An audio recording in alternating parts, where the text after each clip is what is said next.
Now, to the best of my recollection, I've never done pine on this channel.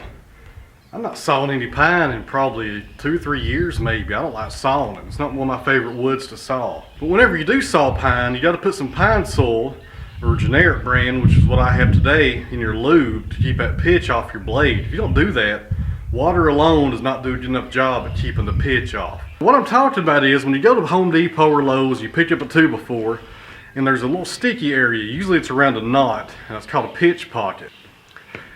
And it makes for a little pocket of pitch where it all collects, and it's real sticky, it's real gummy feeling. And in green pine, it's awful, it's terrible. It's full of it, and it really sticks to your blade. If you don't put some pine soil in your lube, you'll have that stuff all over your blade, and that makes the blade start to wander in the cut, and that's for a bad day right there. And that's one of the reasons I hate pine.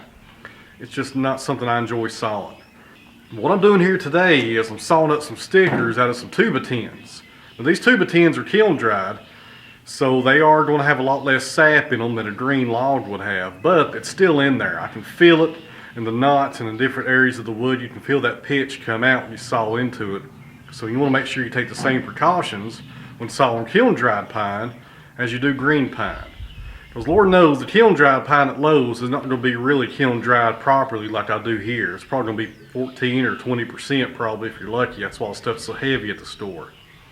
They don't really go through a thorough process of kiln drying it down the way they should because it's just mass produced. Just the way it is. So stick with me here, guys. As soon as these stickers get knocked out, we'll put the pine on here and show you guys a little bit something different here on the channel for a change, not just walnut all the time. I am not looking forward to this. I cannot stand sawing pine. It just, you got 30 loads away, you're done, in my opinion. It's all over you. Gotta be done. Let's see how we do.